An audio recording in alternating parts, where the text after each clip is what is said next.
అందరికీ నమస్కారం. ఈసారి కార్తీక సోమవారం రోజే కార్తీక పౌర్ణమి. చాలా పవిత్రమైన రోజు. ఉపవాసం ఎలా ఉండాలి? ఏమైనా తినొచ్చా? తాగవచ్చా? గుడికి వెళ్ళి ప్రసాదం తినొచ్చా? 365 ఒత్తులు ఏ సమయంలో వెలిగిస్తే కోటి రెట్ల పుణ్యం వస్తుంది? ఈ నెల నవంబర్ 26వ తేదీ అత్యంత శక్తివంతమైన పవిత్రవంతమైన కార్తీక పౌర్ణమి.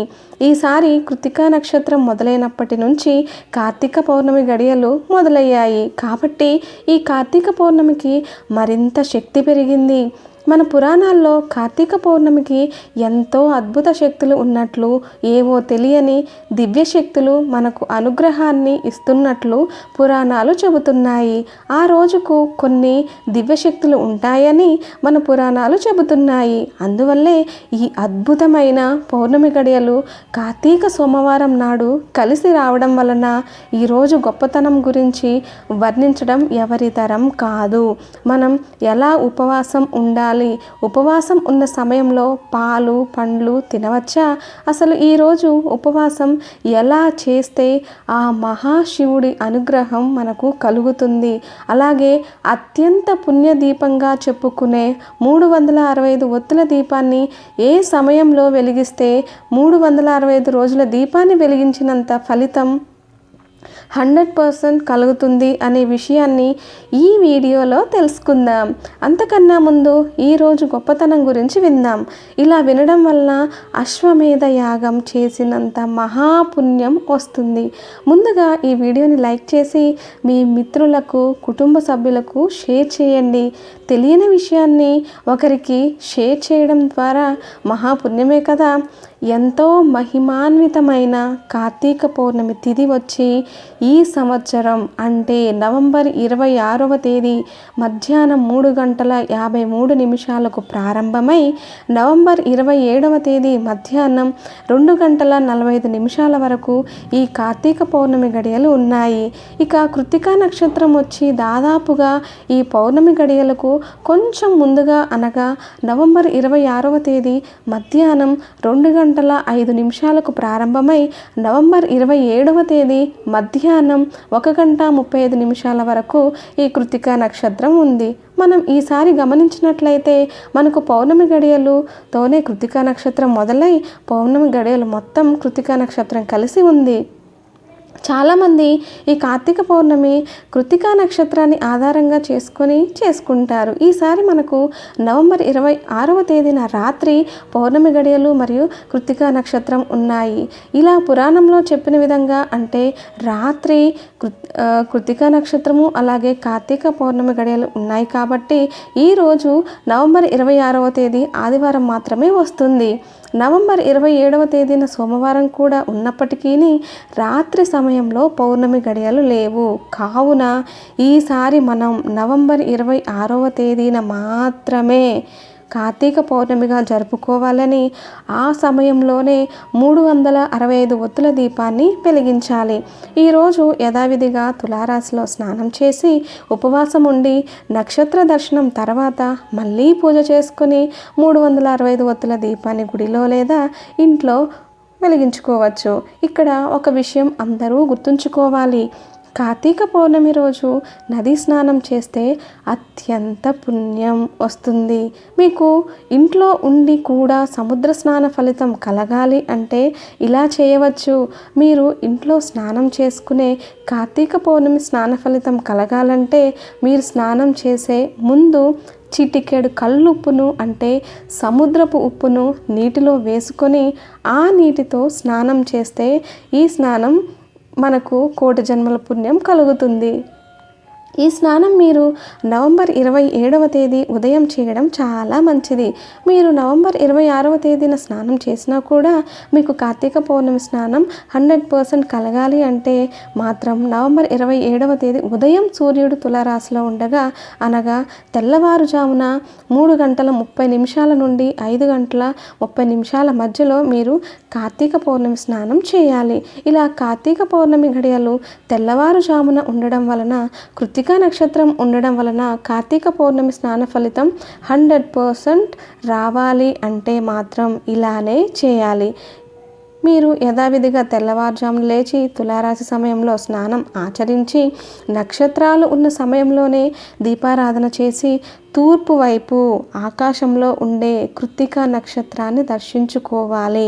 ఒకవేళ మబ్బు పట్టినా సరే మీకు మీరు ఆకాశం వైపు చూసి కృత్తికా నక్షత్రాలకు నమస్కారం చేసుకొని ఉపవాసాన్ని స్వీకరించి ఇక ఆ రోజంతా ఓం నమ శివాయ అనే పంచాక్షరీ మంత్రాన్ని జపిస్తూ దైవ సంబంధిత భజనలు చేస్తూ కార్తీక పురాణం వంటి మహాపురాణాన్ని పారాయణం చేయడం లేదా వినడం చేస్తూ ఉండాలి. అంతేకాని ఇంట్లో సినిమాలు సీరియల్స్ చూస్తూ అస్సలు గడపకూడదు. ఈ రోజంతా దైవం మీద లగ్నం చేసి దైవానికి సమీపంగా నివసించాలి. ఇక సాయంత్రం నక్షత్ర దర్శనం తర్వాత మళ్ళీ ఇంట్లో పూజ చేసుకొని గుడికి వెళ్ళి లేదా ఇంట్లో తులసి కోట ముందు 365 ఒత్తుల దీపాన్ని విధిపూర్వకంగా వెలిగించాలి. 365 ఒత్తులు పూర్తిగా వెలిగేదాకా అక్కడే ఉండి కార్తీక పురాణం పఠించాలి లేదా ఓం నమ శివాయ అని జపిస్తూ గడపాలి. అంతేకాని పక్క వాళ్ళతో ముచ్చట్లు పెట్టుకొని అస్సలు గడపకూడదు. ఇలా 365 ఒత్తుల దీపానికి కొబ్బరికాయను కొట్టి నైవేద్యం సమర్పించి హారతి ఇవ్వాలి.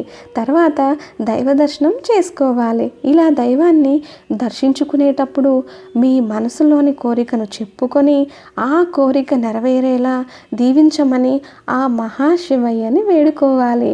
ఇంట్లో ఉన్న దరిద్ర బాధలు అప్పుల బాధలు కష్టాలు మొత్తం పోయేలా ఆ మహాశివయ్యను దీవించమని కోరుకోవాలి.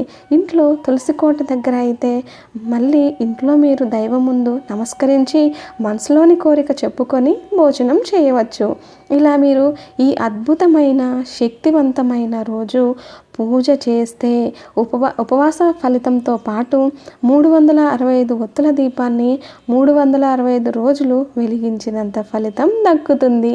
365 ఒత్తుల దీపాన్ని సాయంత్రం 4:15 నుండి రాత్రంతా ఏ సమయంలో వెలిగించినా మీకు 100% ఫలితం కలుగుతుంది. కానీ సాయంత్రం 5:30 నుంచి 8 గంటల మధ్య ప్రదోష కాలంలో వెలిగిస్తే చాలా మంచిది. ఈ రోజు కోసం భక్తులు ఎంతో ఆసక్తిగా ఎదురు చూస్తుంటారు. ఈరోజు ఎవరైతే భక్తి శ్రద్ధలతో ఆ మహాశివయ్యకు ఒక్క మారేడు దళం సమర్పించినా మీకు ఉన్న సమస్త దోషాలు పోతాయి. ఈరోజు చేసే పూజ 100% అధిక రెట్లు ఫలితాన్ని ఇస్తుంది. ఈరోజు ఉపవాసం చేయాలి. ఉపవాసం చేసే సమయంలో పండ్లు పచ్చిపాలు తాగవచ్చు. మీ ఇంట్లో ఉడికించినవి వండినవి అస్సలు తినకూడదు. అత్యంత పవిత్రమైన ఈరోజు దేవుడికి దగ్గరగా ఉండి శివనామస్మరణ చేసుకోవాలి. ఈరోజు శివాలయానికి వెళ్తే అక్కడ పెట్టే పలహారాన్ని తినవచ్చు. ఉపవాసం ఉన్నా కూడా అక్కడ పెట్టే పలహారాన్ని తినవచ్చు. కొంతమంది ఉపవాసం ఉన్నా వద్దు అంటారు. ఎప్పుడైనా సరే దైవ ప్రసాదాన్ని వద్దు అని అనకూడదు. మహాదోషం కలుగుతుంది. ప్రసాదం దేవుడికి నివేదించింది కాబట్టి నిరభ్యంతరంగా తీసుకోవచ్చు.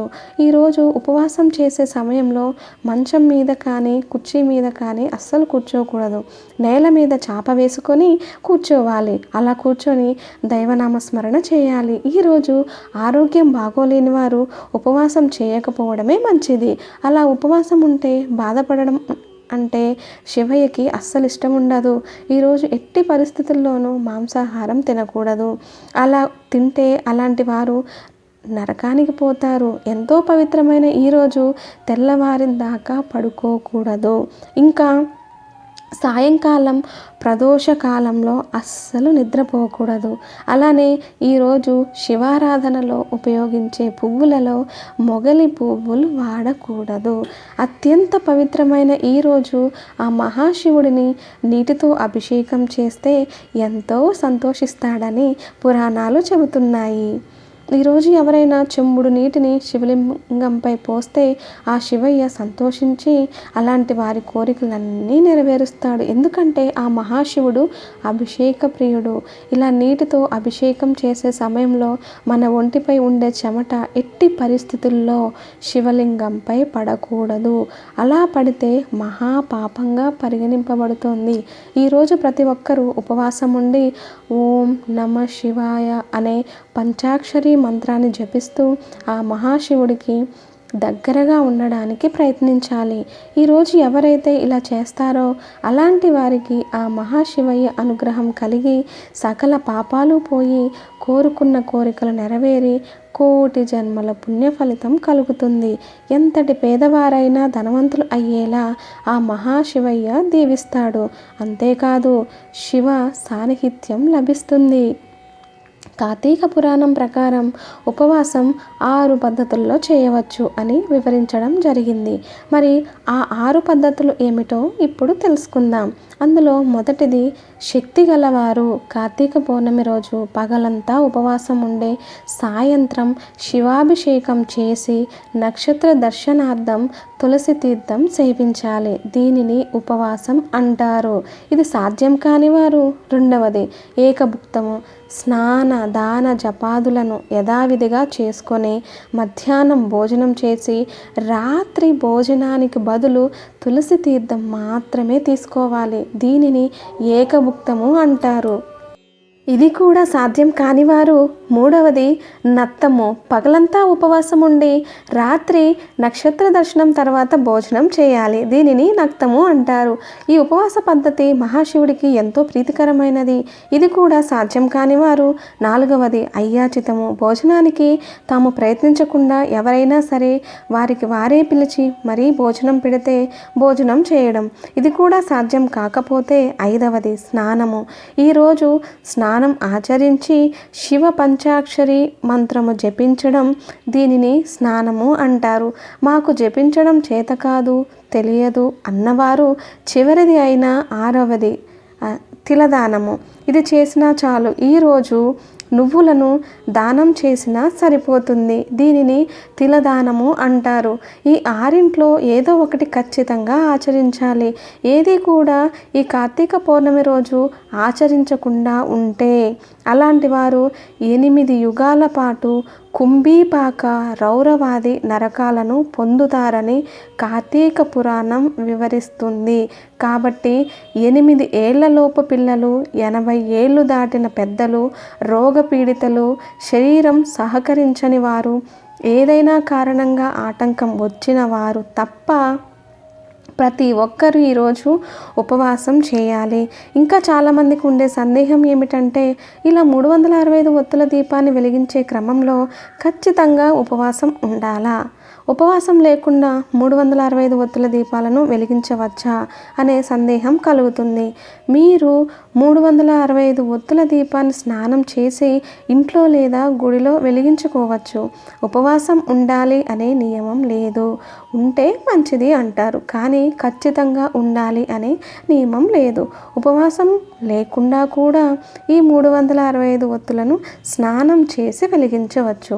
ఇక చాలామంది ఉపవాసం అంటే కనీసం మంచి నీళ్ళు కూడా తాగకుండా చేస్తారు. కానీ ఈ కార్తీక పౌర్ణమి రోజు అంత పచ్చి ఉపవాసాలు చేయమని ఎక్కడా కూడా చెప్పలేదు. అంత కఠిన ఉపవాసాలు మన ఆరోగ్యానికి మంచిది కాదని గ్రహించిన మన మహర్షులు నెల రోజులలో కేవలం ఒక్క ఏకాదశి రోజున మాత్రమే చేయాలని పెట్టారు. మిగిలిన రోజుల్లో ఇతర దానాలు చేయాలని సూచించారు.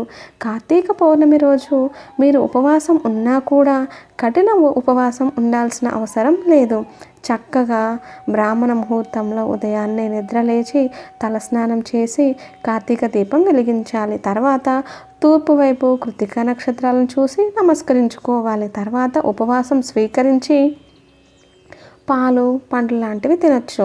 మధ్య మధ్యలో పళ్ళ రసాలు కూడా తాగొచ్చు. మధ్యలో అల్పాహారం కూడా తినవచ్చు. ఇక నక్షత్ర దర్శనం తర్వాత దైవానికి పూజ చేసి 365 ఒత్తుల దీపాలను వెలిగించాలి. అంతేకాని కఠిన ఉపవాసాలు చేయాలని నియమమేమీ లేదు. పండ్లు, ద్రవ పదార్థాలు మీరు యథావిధిగా తినవచ్చు. ఇంకా పళ్ళ రసాలను త్రాగవచ్చు, పాలు కూడా తాగవచ్చు. అలాగే ఇలా ఉపవాసం ఉండలేని వారు బ్రహ్మ ముహూర్తంలో స్నానం చేసి యథావిధిగా 365 ఒత్తుల దీపాన్ని వెలిగించవచ్చు. కాబట్టి కార్తీక పౌర్ణమి రోజు మీరు 365 ఒత్తులు వెలిగించాలి అంటే ఖచ్చితంగా ఉపవాసం ఉండాలని అనే నియమం ఎక్కడా లేదు. మీరు చక్కగా స్నానం చేసి నిరభ్యంతరంగా 365 ఒత్తుల దీపాన్ని వెలిగించవచ్చు. ఈ వీడియో నచ్చితే లైక్ చేసి ఛానల్ని సబ్స్క్రైబ్ చేసుకోవడం మాత్రం మర్చిపోవద్దు. మీ సపోర్ట్ మాకు చాలా చాలా అవసరం. చాలామంది వీడియో చూస్తున్నారు కానీ వీడియోని లైక్ చేసి ఛానల్ని సబ్స్క్రైబ్ చేసుకోవట్లేదు. సబ్స్క్రైబ్ చేసుకోండి.